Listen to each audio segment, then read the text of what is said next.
दादू ज़िले में बदमनी जो राज आहे। छोरियूं ऐं फुरियूं रोज़ जो मामूल बणियल आहिनि, जिते वापारी ऐं माल बंधन सां गॾु सहाफ़ी बेग़ैर महफ़ूज़ बणियल आहिनि।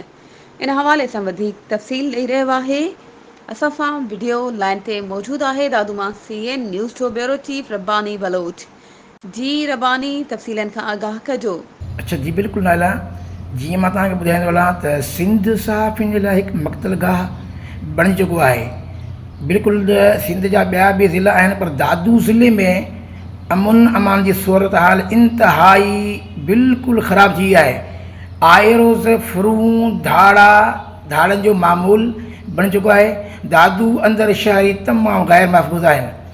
कुझु ॾींहं अॻु प्रेस क्लब कस्बे जे सदर हाजी सालार लिगारी खां नामालूम हथियारबंद हथियारनि जे ज़ोर ते 76,000 रुपया ऐं हिकु मोबाइल फ़ोन फुर करे बाआसानी सां फ़रार थी विया।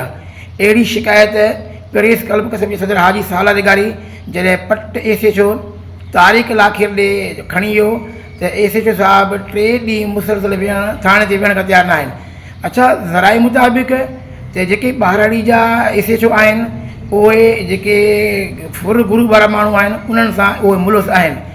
अहिड़ी शिकायत समाजी इशारी पारां अॼु सरापा एहतियात थिया।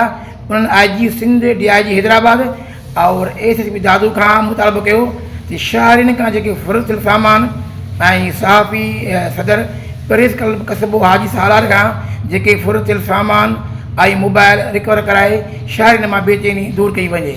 जी महिरबानी रब्बानी बलोच, तफ़सीलनि खां आगाह करण जे लाइ। वधीक ख़बरुनि ऐं अपडेट्स जे लाइ असांजे चैनल खे सब्सक्राइब कयो ऐं हा, बेल आइकन खे प्रेस करणु न विसारिजो त जीअं असांजी हर नई अचण वारी वीडियो तव्हां ताईं पहुची